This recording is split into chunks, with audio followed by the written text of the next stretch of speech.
Tony Khan has provided a big update on the CM Punk situation. Plus, we're going to be talking about WrestleDream and some original All Out plans, and it's all coming up right here on TAS. What's going on, everybody? Welcome to the Ango Show. This is your boy Ango, and of course, we're going to kick things off with some Ricky Starks news. Man, this is pretty unfortunate. So, some original plans for AEW All Out included Ricky Starks going one-on-one with CM Punk. Now, if you look at the All Out card, it does look pretty weak, and the build has been pretty weak. And I'm just being completely honest with you. I don't like the idea of AEW running All Out one weekend right after AEW All In. I think it's a very bold strategy. I don't think it's going to work out in their favor. Personally, I think as a fan, it's too much. I feel like All In looked so incredibly massive, and now they're doing Chicago, and it's just a smaller market in comparison. And there's a lot of reasons I can go on and on and on why I think it's a bad idea. But then what makes it worse is this CM Punk situation with Jack Perry, because now we know that CM Punk is suspended, and we'll get to a major update later on. But one of the big things we got to talk about is the original plans, because Sean Ross Sapp of Fightful Select had reported that one of the people most likely impacted the most from this drama is Ricky Starks. Now, keep in mind, AEW has been running a storyline where Ricky Starks was actually suspended for 30 days. But this was kayfabe, right? This was Ricky Starks being suspended. He was only able to show up on TV because he applied for a manager license. And now AEW is having him go on Collision this Saturday. And on Saturday, he is going to make a challenge to Ricky the Dragon Steamboat for a strap match, which is absolutely asinine. But at the same time, too, I think that it could actually lead to something pretty cool, because realistically, I feel like this is probably the time where AEW, they're trying to make a splash with this pay-per-view. They're probably going to be somewhat desperate. I can see AEW putting in some sort of debut for Ricky the Dragon Steamboat, so that way he could go up against Ricky Starks. And I don't know if they'll do it on Collision. I don't know if they're going to save it for All Out. One person that I personally think we should kind of keep our eyes on, and it would make a big splash, is EJ Nduka. You might remember him from WWE as Ezra Judge. He went to MLW. There was talks of him signing with AEW. If you follow his channel, we've talked about it before. But if I was AEW, that's what I would do. I know he's not the most massive name, but if you want to do something storyline oriented, you want to have somebody come in with a bang, I could see that being the route that they go. But yeah, it looked like the real world championship would have been CM Punk versus Ricky Starks. That doesn't appear to be happening right now. But we'll talk a little bit more about this in just a little bit, because the Tony Khan update's an interesting one. I want to turn our attention to WrestleDream. We know that AEW has revealed WrestleDream is happening October 1st in Seattle, Washington. Basically, AEW confirmed that they're going to be doing a tribute show in celebration of Antonio Inoki. We know that New Japan Pro Wrestling will be contributing to the show. We know that this is going to be a very, very interesting choice for AEW. I think it's actually a good strategy to have a pay-per-view going into October, and I like the idea of them doing a tribute to Antonio Inoki. But now what's really interesting is Dave Meltzer has come out and noted that New Japan Pro Wrestling also has a show that same day at Korakuen Hall. And basically, there's quite a few people already advertised for that show. So if you're expecting top NJPW stars to be involved with WrestleDream, that doesn't seem to be likely. Now, it has been noted that Will Ospreay is currently not booked for the show in New Japan Pro Wrestling, which obviously would make a lot of sense for a Will Ospreay to show up at WrestleDream.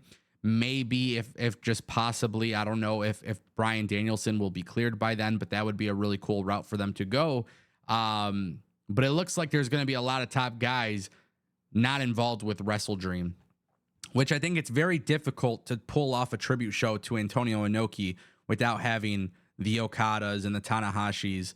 And just there's so many other guys in New Japan that are so great. And just being able to know that some of them might not be able to show up, it kind of sucks. But I'm actually excited about the idea of WrestleDream. I think a tribute pay-per-view could be a really cool thing, especially when you look at AEW. There is a lot of emphasis on the in-ring action.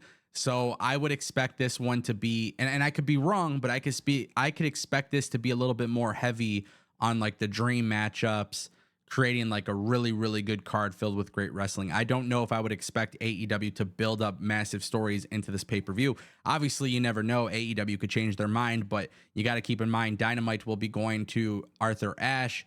I want to say it happens before or after. It's very near the time of WrestleDream. So we know that the World Championship is going to be defended there. I assume at this rate, AEW is going to save a world title matchup for that. I mean, there's just going to be a lot of stuff going on with AEW. It's going to be interesting to see how they pull it off.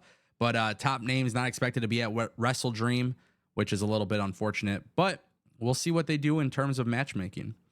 And that brings us to our final story of the day, right? Tony Khan coming out on the media call today, confirmed a pretty big update with CM Punk. So basically, for those who don't know, Tony Khan went on the media call and basically he said that with the situation ongoing between CM Punk and Jack Perry, they're still doing an investigation.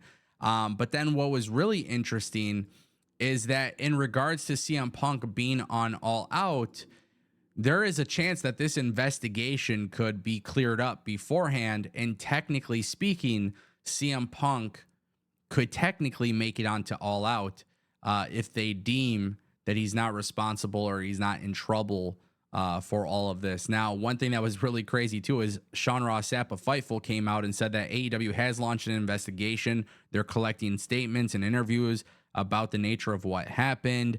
And then it was really crazy because it was noted that there is actually footage of the incident as there are cameras all over Wembley Stadium.